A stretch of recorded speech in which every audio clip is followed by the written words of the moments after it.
პირადად დავამხლე ეს დღე, ჩემი ჩამოსვლის ვიზიტი მე რა თქმა უნდა ვაპირებდი, მაგრამ სწრაფად ყველა საქმე მოვაგვარა, რომ ამ დღეს ყოფილიყავი მე აქ. რაღაცნაირად ჩემ მოქალაქეობები ვალია, რომ აქ ვდგედა ეს დემოკრატიის დანგრევას ესე შორიდან, ავსტრიიდან არ ვუყიდო. იმიტომ რომ დემოკრატიის დანგრევა ნიშნავს ყველანაირი უფლების წარქმევას. რაც შეეხება იმას, რომ რაღაც სისულელე იდეებს გვაწვდიან, მთავრობის წარმომადგენლები კაცია, ხალია, რა თქმა ევროპა არ არის მარტო წავიდეთ რომი ვნახოთ, ათენი ვნახოთ, ვენაში მუზეუმებში არა, ეს არის ბევრი ქართველის გადარჩენილი სიცოცხლე. მე პირადად ძალიან ბევრ ქართველს დავხმარები ვარ, როგორც თარჯიმანი, მაგალითად რაღაც ცოტა შეიძლება იურიდიული დახმარებაც გამიწევია და ერთ მაგალითს გეტყვი, როცა უვიზო არ ქონდა ჩვენ ევროპასთან, პაციენტი ჩვენი ელოდებოდა, რომ აიღო ვიზა რომელიმე საელჩოში, არა მნიშვნელობას ავსტრია, გერმანია თუ რა.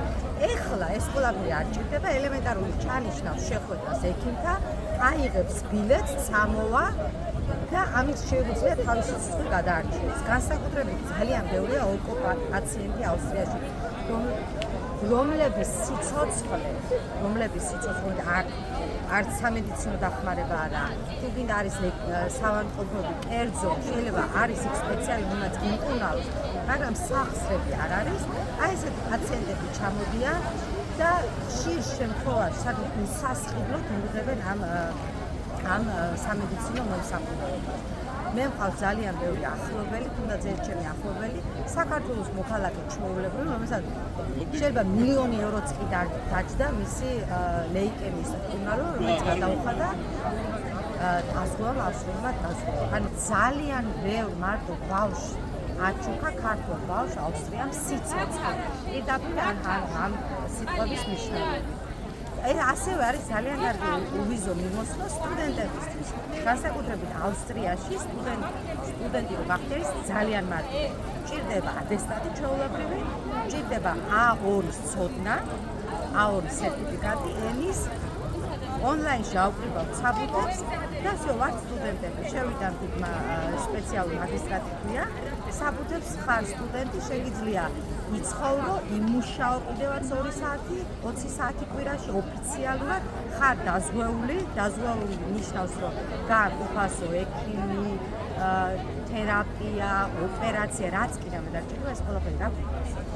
ამ ყველაფერზე უნდათ რომ გვათქმევინონ უარი, როცა ყველა მათი შვილები არიან ევროპაში, ამერიკაში და ჩვენი ახალგაზრდები უნდა ჩაყვნენ ამ რუსულ რეჟიმში. მე წავედი 2007-ში, მე ვაპირებდი რომ მიმეღო განათლება და რა თქმა უნდა დავბრუნებული ვარ. ისე შემდეგ ოჯახური პირობები რაღაც მომიწია დარჩენა ემიგრაციაში და ერთის პირად გავიცი რომ ძალიან უფასო განათლება მისცა ავსტრია. ჩემ მაგალითს გეტყვით, მე ვარ მარტოხელა დედა, რომელმაც გავზარდე შვილი, მივიღე პედაგოგიური, ეკონომიური განათლება, ეხლა კიდე იურიდიულსაც ვამთავრებ მალე, მუშაობ, ჩემ შვილს ვზრდი, ვინახავ აქ ოჯახს, პენსიონერ დედას, რომელსაც მისი პენსია წამაშიც კი არ ყოფილა. ეს ყველაფერი მომცა ევროპაში. ეს არის ჩემი პირადი მაგალითი. ის რაც შეეხება რომ ქართულობას გვართმევენ, მე ხმარობ ავსტრიაში ქართულსაც გვაქვს ქართული სკოლა, მე პირადად ძალიან ბევრი უცხოელისთვის მისწავლებია ქართული ენა. ანბანი, წერა-კითხვა, ცოტა საუბარი. წართვით ევროპელობა? კი. იქ ვაწყობთ ქართულ ვორქშოპებს, აქედან ჩავყავს მომღერლები, მოცეკვავები.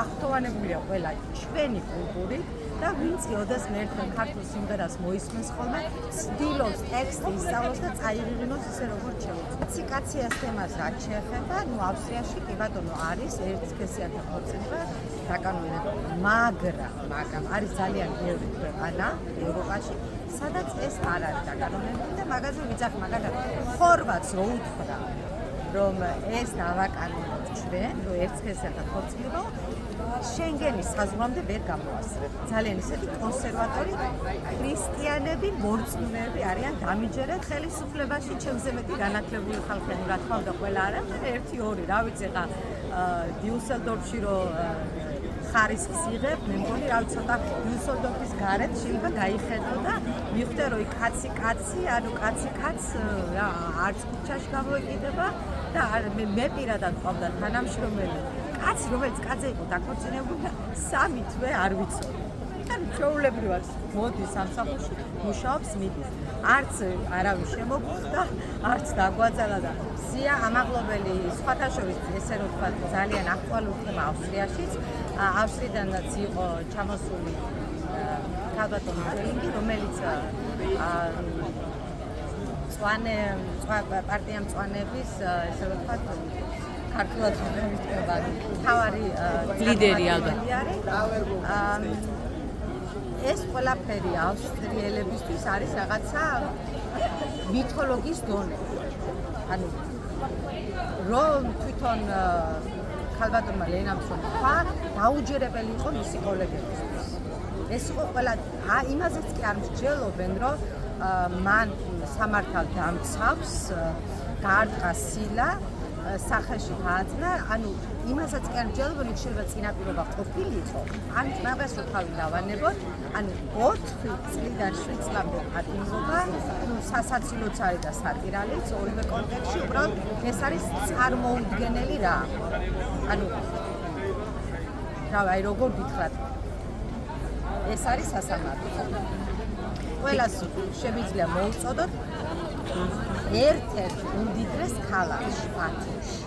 შებძანდით სამოქალაქო სასამართლოში, გაუხილოთ მარცხნივ, მიდით საფრიფარეშოსთან. იქ კაცია, ქალი არ არის.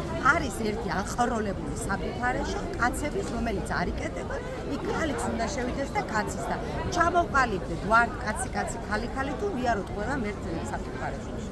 ამას ვიტყოდი მე და ეს ყველაფერი არის უბრალოდ სამართლო.